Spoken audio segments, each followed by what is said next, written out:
കോഴിക്കോട് കൊയിലാണ്ടിയിൽ വൈദ്യുതി ലൈനിന് മുകളിൽ മരം ഒടിഞ്ഞു വീണ് ഷോക്കേറ്റ് മരിച്ച വീട്ടമ്മയുടെ പോസ്റ്റ്മോർട്ടം നടപടികൾ ആരംഭിച്ചു. കോഴിക്കോട് മെഡിക്കൽ കോളേജ് ആശുപത്രിയിലാണ് പോസ്റ്റ്മോർട്ടം നടക്കുന്നത്. വീടിന്റെ ടെറസിന് മുകളിലൂടെ പോകുന്ന വൈദ്യുതി ലൈൻ മാറ്റി സ്ഥാപിക്കണമെന്ന് KSEB അധികൃതരോട് ആവശ്യപ്പെട്ടിരുന്നതായി കുടുംബം പറഞ്ഞു. കൊയിലാണ്ടി കുറുവങ്ങാട് ഇന്നലെയുണ്ടായ അപകടത്തിലാണ് വീട്ടമ്മയ്ക്ക് ദാരുണാന്ത്യം സംഭവിച്ചത്. വീടിന്റെ ടെറസിന് മുകളിലൂടെയാണ് വൈദ്യുതി ലൈൻ കടന്നു പോകുന്നത്.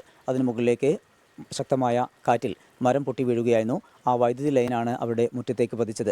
ഈ ശബ്ദം കേട്ടാണ് ഫാത്തിമ വീടിന് പുറത്തേക്ക് എത്തിയത്. ആ വേളയിൽ ഇതിൽ വൈദ്യുതി ലൈനിൽ തട്ടുകയും പിന്നീട് ഷോക്കേറ്റ് അതിദാരുണമായ മരണം സംഭവിക്കുകയും ചെയ്തു.